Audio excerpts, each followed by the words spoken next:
Brooke Shields, and you instantly recognize her.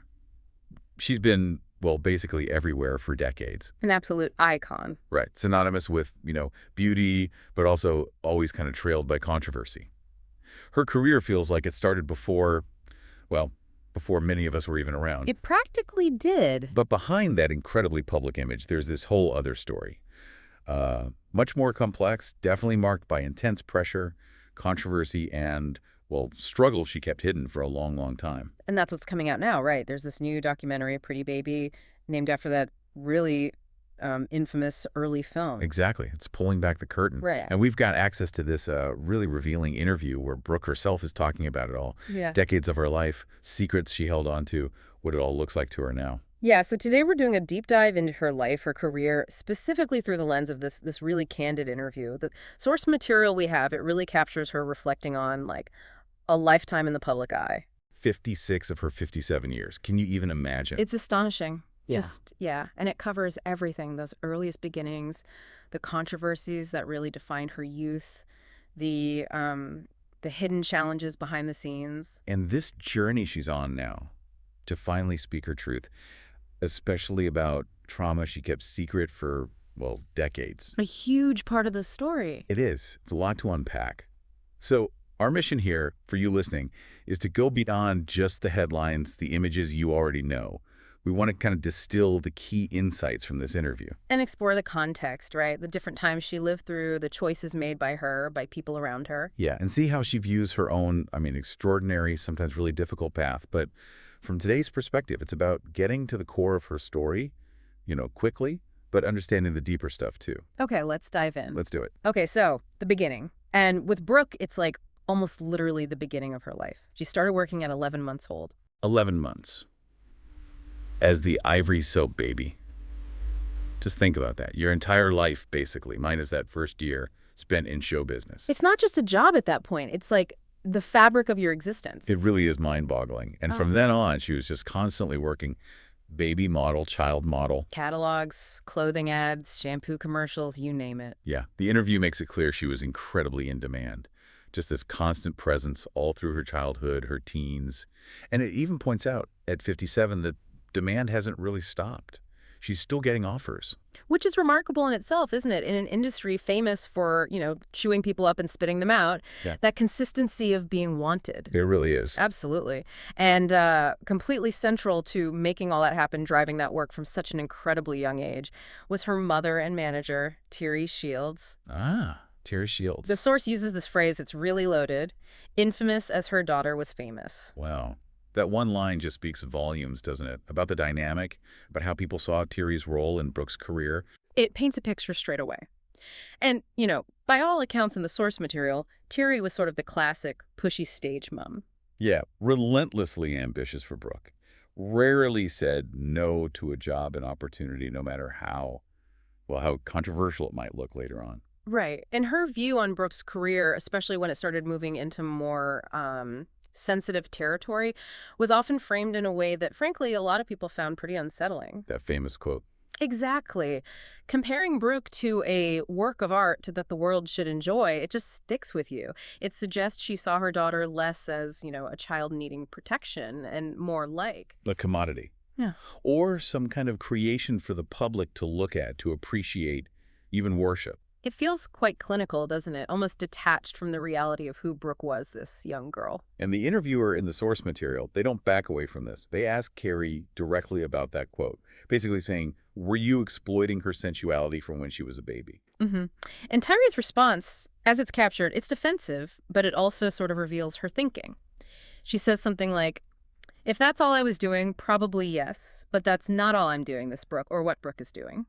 So trying to justify it. Yes. Saying there was some higher purpose, something artistic or important that went beyond just, exploiting a child's image. Yeah, but the source, and well, most people looking back now would say that line between art and exploitation, especially with a child, it was incredibly blurry, uncomfortably so. And Brooke herself, looking back on all this, she adds this really crucial piece of context. She wants people to remember it was a very different time. That's so important. Because it forces you to think about the cultural landscape then, the standards, the way people talked about child actors, about sexuality, about media. It was radically different in the 70s and early 80s compared to now. Completely different world. Absolutely. You know, what was seen as groundbreaking then or artistic exploration versus what we now see as potentially harmful or definitely exploitative, that line has shifted dramatically. So Brooke's point is, while we should look at it through our modern ethical lens, to understand why it happened and how it was received then, you have to put it in the context of that specific moment. Exactly. An era where boundaries were being pushed all over the place, norms were being challenged. Okay. Well, speaking of pushing boundaries in a different time, that leads us straight into one of the most talked about, most controversial films of her early career, Pretty Baby, 1977. Mm-hmm. She was only 11 years old, playing a child prostitute in New Orleans around the turn of the century. Even just saying the premise out loud today feels jarring. It absolutely is. The subject matter, her age. It immediately raises huge red flags by today's standards. But what's really, really compelling and maybe surprising is hearing Brooke talk about how she felt about it at the time. Right, because she says she was thrilled to get the part. She was all enthusiasm, like, come on. Which is, yeah, hard to square with how we view the film now. It creates this huge contrast, doesn't it, between the external controversy, what everyone else was saying, and her own internal experience making it. At 11, she wasn't thinking about the ethics, the societal reaction. She saw it as a job, an opportunity. She actually calls it probably the only truly beautiful artistic film that I, to this day, feel like I've ever even been in. Wow. She says it's the one I'm the most proud of, purely in terms of its artistic merit. And critically, she's very clear that on the set, she says, I didn't feel compromised, didn't feel insecure. She insists she did not feel taken advantage of by the director, Louis Malle, or the crew. That's where the interview really digs into that disconnect. She knew people wanted her to say she was miserable, or that she missed her childhood because of it. Yeah, they were desperate for her to regret it, basically, but she just maintains, I didn't feel it. For her, it was a creative space. She was focused on the work, maybe shielded, by her mother, and just the bubble of the film set from the outside world's judgment. But her view changes drastically when she looks at it now, as an adult, especially as a mother herself. Exactly. That's the crucial evolution. Hindsight, life experience. She can now say, I understand the problem with it, and I understand how people saw that. So she acknowledges that even though her personal experience felt okay then, it was definitely a different era on set. Things were done that just wouldn't and shouldn't fly today. Absolutely. And the critics back then weren't all buying the pure art argument either. They were already questioning it, the subject matter, her involvement. The interview kind of touches on whether she understood that concern then. And her response seems more focused on how she felt at the time, rather than her intellectual grasp of the controversy now, right? Like she was somewhat detached from the external judgment back then. It seems that way, focused on her immediate experience. And then there's that scene, the one people always bring up. The kiss scene. Yeah. Age 11, her first kiss ever happens on camera with a 29-year-old actor, Keith Carradine. Again, just hearing that detail now is incredibly jarring. It raises all sorts of questions about safeguarding, about appropriateness. But hearing Brooke describe it then is really telling about her perspective at the time. How does she describe it? Well, she recounts it not with, horror about the age gap, but focusing more on the technical side, the awkwardness, and actually feeling sorry for the other actor. She says it must have been harder for him than for me. Really? Yeah. She calls him so sweet and just emphasizes that she'd never kissed anyone before and literally didn't know how to do it. Wow. That's such a child's perspective, isn't it? Focused on the mechanics, being polite to her co-star, not the really problematic context of the whole situation. Exactly. It shows how kids process complex things through a completely different lens. And the interview makes it very clear. Brooke today fully understands why this scene, and the film generally, wouldn't be made now. When asked if it's appropriate to portray that with an 11-year-old. Her answer is emphatic. It wouldn't be now. You couldn't get away with it now. She keeps coming back to that context of the 70s, right? Where everything is being turned upside down and flipped around. Artistic boundaries were being deliberately tested. She gets why then. Some saw it as art. But she fully grasps why now it's seen so differently. This tension, her internal experience then versus the external view then and now, it's a real theme. And it definitely didn't stop with Pretty Baby, did it? Her next big film, it took the public perception, the marketing of her image even further. Oh, absolutely. The Blue Lagoon, 1980, she was 15, starring in this film about two cousins growing up alone on a desert island, supposedly discovering, life's little mysteries. And bam, instantly, huge public reaction, massive controversy again. So Yeah. people back then were calling it soft porn, especially given the themes, the nudity, her age. And what's really crucial here, again, is that stark difference between how the public and the studio saw it and Brooke's actual experience making it, the studio marketing. They just went into overdrive. Framing it explicitly as Brooke's sexual awakening. That was the narrative they were selling. Right, a really titillating idea. But Brooke's reality, as she explains it in the interview, completely different. She calls that whole idea ridiculous. She insists she was not in tune with any of that when they were filming. And she's very direct about it. She says, I did not come out of that movie with some understanding of my sexuality. She was 15, she was working, following directions. The deep personal journey the studio was selling just wasn't happening for her on set. So the studio's motivation seems crystal clear then. They weren't interested in her genuine development. They wanted to witness something really happen, meaning they wanted the film to embody this awakening they could sell. Exactly. Their focus was purely on what would sell. They understood the power of controversy, especially tied to sex appeal. As Brooke puts it, they wanted controversy and they got it. They were deliberately pushing the envelope. Because, as she acknowledges, the basic principle was sex sells. And they knew using her image, framing the film that way, would get massive attention, massive profit. And it totally worked.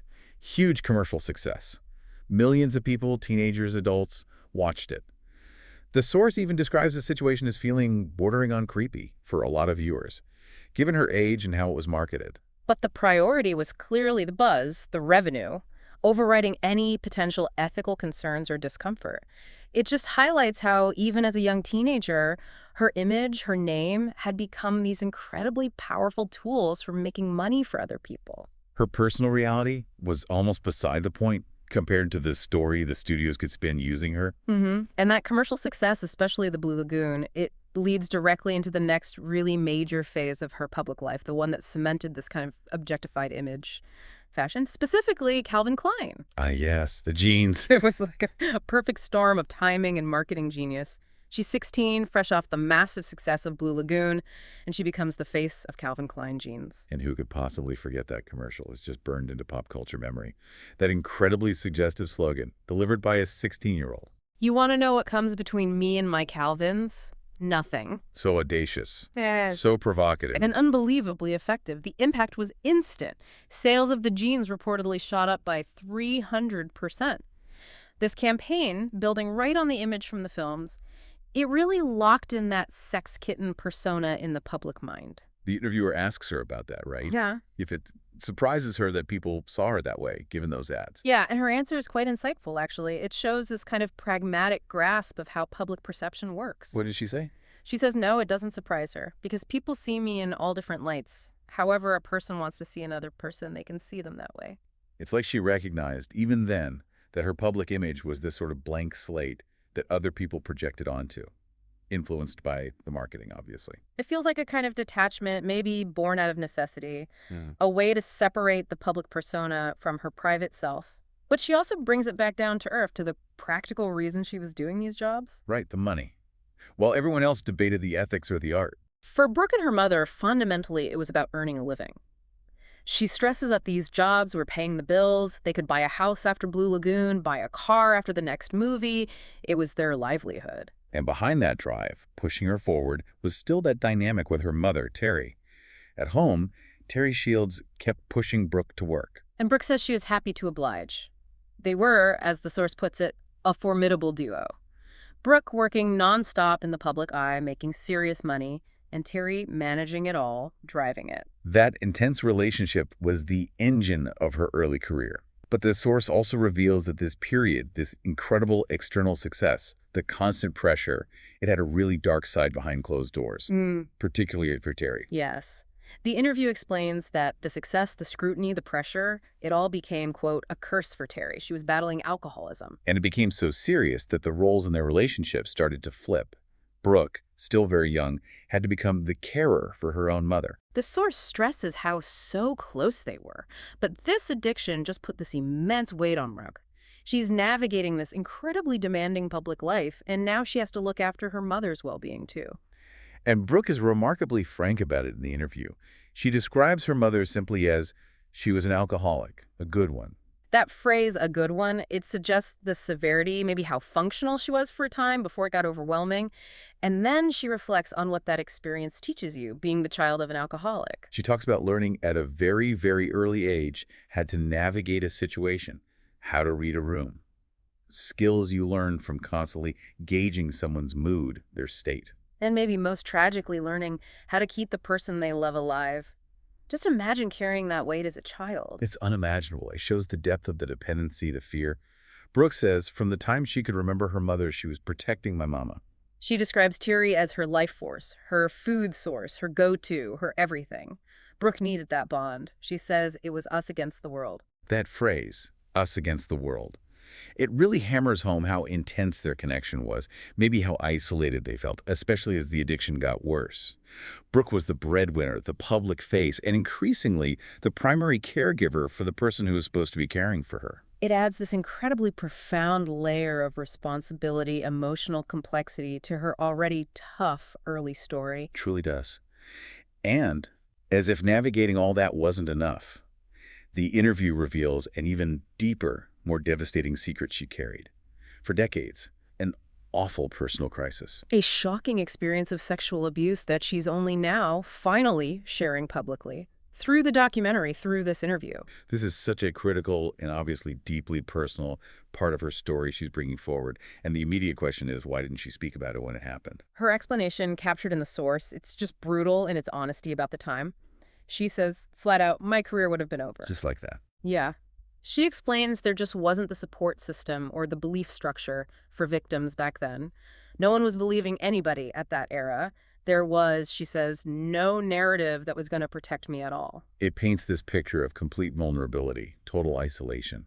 She knew speaking out wouldn't just hurt her career. She felt she wouldn't survive that in my career and therefore possibly not personally. So the only way she felt she could survive, professionally and personally, was to shut it away, just bury it. And she reveals this happened when she was in her 20s, a time when she was actually at a very low point in my career, finding it very hard to get work. But still needed to make money. So this period of professional vulnerability seems to have tragically coincided with her personal vulnerability, made her a target. And the perpetrator.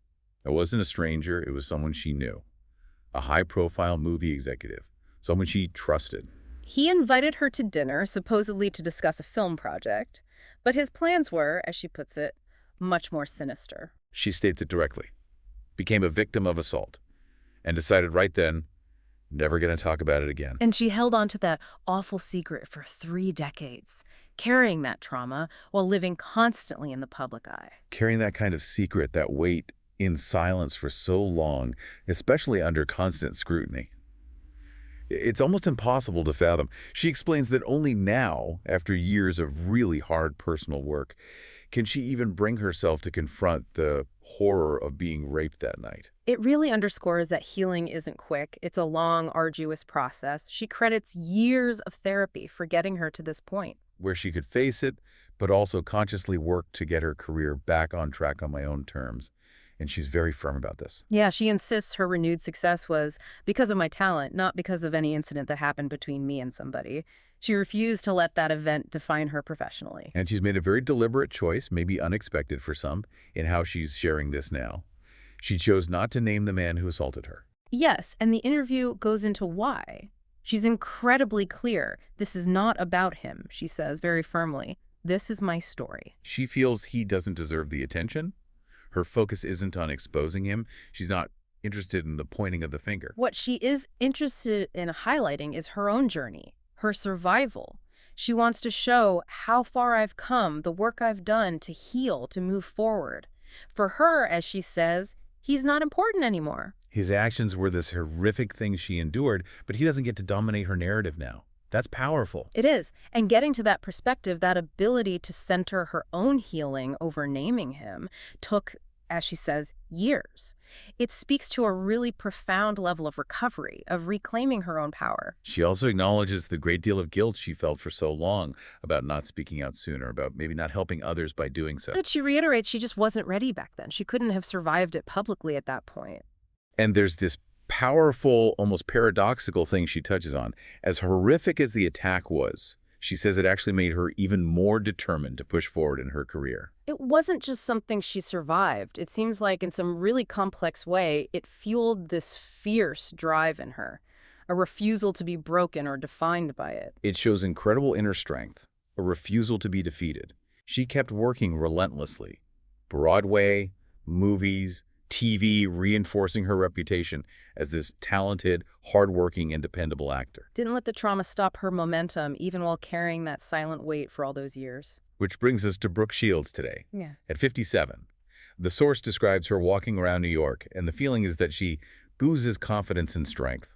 And that image, after tracing everything she's been through, it feels incredibly earned, doesn't it? She's not just a success story in a notoriously tough industry. She's fundamentally a survivor of it. And all the challenges it threw at her, public and private, the controversies, the objectification, the family struggles with addiction, the devastating personal trauma. Any one of those things could easily have derailed a life, led to a tragic end. She says it herself, it's difficult to not let it completely devour you. But she feels she knew from a very early age she was not going to become a statistic or a victim to any of it. Though with striking honesty, she immediately adds, "Very nearly did, though," referring to the assault, acknowledging just how close she came to being overwhelmed by that. That self-awareness is so key. She had this innate drive, this resilience, but she also recognizes how powerful trauma can be, how it can push you to the absolute edge. Her life now seems like a real testament to healing, to finding peace. She's happily married to Chris Hengy, the screenwriter. Their life in Greenwich Village is described as just about perfect. And maybe, in a fascinating way, her greatest challenge, or at least source of reflection now, comes from her own daughters, Rowan and Greer.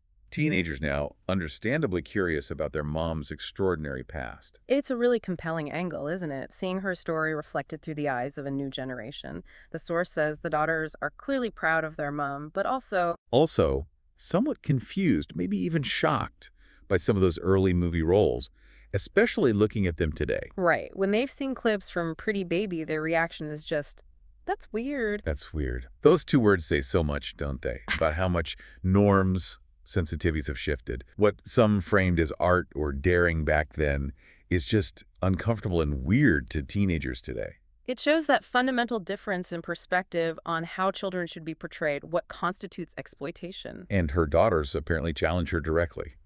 They ask the obvious question, would you let us do something like Pretty Baby at 11? And her answer, immediate, unequivocal, no. And when they push back, maybe ask if that makes her a hypocrite? Her response is simple but profound. What does she say? You're a mom then. Oh, wow. That just encapsulates it, doesn't it? That protective instinct of motherhood, overriding everything else. Seeing her own past through the lens of potentially putting her kids in that situation, it makes her understand instinctively, emotionally, exactly why people were concerned back then, even if she didn't fully get it herself at the time. It's a powerful moment of clarity, born from experience. It's also interesting the source notes her daughters haven't even watched Blue Lagoon. She mentioned they've seen some things maybe she didn't know about, but mostly they don't seem that interested in digging into her most iconic, controversial early stuff. Unless it connects to TikTok fame or something current. Right. Yeah. That generational divide in what's seen as iconic or interesting is striking too. Totally. The context of her fame is just different for them. But even if they aren't digging into the nitty-gritty of the old controversies, her daughters do have this really powerful perspective on her career overall and who she is now. Her older daughter's observation is particularly moving. What's up? She finds it amazing that you really still love what you do after all this time. And maybe even more significantly, she finds it interesting that you can go through this whole life and not be jaded and not be angry and still have an open heart. That right there, that might be the ultimate testament to Brooke's journey. After decades of scrutiny, objectification, family struggle, profound trauma, the fact that her own kids see her as someone who isn't bitter, isn't jaded, still has an open heart. It speaks volumes about her resilience, her capacity for healing, for forgiveness, maybe forgiveness of the past itself. They see a woman who just kept moving forward, Yeah. who stayed creative, who fought for every medium that she was beautifully allowed to be in. That's the legacy they focus on. Not the controversy, not the victimhood, but the persistence, the adaptability, the fight to keep creating on her own terms. And Brooke herself echoes that forward look. She says she's genuinely excited about her future, even now. After everything, she calls it a pretty beautiful gift to still feel that anticipation for what's next. Her story, as the source concludes, it doesn't end with the leading lady walking off into the sunset. It's a story of ongoing resilience, ongoing adaptation, and finally, finding her own voice. So we've really traced this incredible arc today, from that 11-month-old ivory soap baby through the complex, often controversial films and ad campaigns that defined her youth. Exploring the hidden weight of her mother's addiction, confronting the devastating secret of the sexual assault she survived. And arriving at today where she seems defined by her talent, her hard-won strength, and her capacity for healing. The key takeaways from this source material, they really stand out, don't they? The dramatic shift in societal standards around kids in media, that huge difference between experiencing things then versus understanding them with hindsight now. Absolutely. And the hidden struggles behind public images, the power of resilience, the importance of therapy and self-work and healing from trauma. And finally, that fascinating contrast in how a life story is seen across generations, Brooke's view versus her daughter's. And for you listening, this story, it really resonates. It's a powerful reminder of the pressures on people, especially young people, in the public eye. It shows the long shadow trauma it can cast, the burden of secrets. But maybe most importantly, it's a compelling demonstration of the possibility of not just surviving immense challenges, but truly reclaiming your own narrative, finding your voice, and thriving on your own terms. Given how much this story and the source material emphasizes Brooke's journey to finally tell her own story, after years of others defining her, her experiences being filtered through these external lenses, art, exploitation, marketing, victimhood, it leaves us with something to think about. Yeah, a final thought. As we consume media, as we observe public figures, how consciously do we balance the narratives presented to us, often simplified, often curated, with the potential for incredibly complex, messy, hidden realities behind that facade? And what's our own responsibility in how we interpret and discuss those stories, especially when they involve vulnerability, challenging histories, and real human beings trying to navigate it all? Something to definitely mull over. Absolutely. Thanks for diving deep with us today.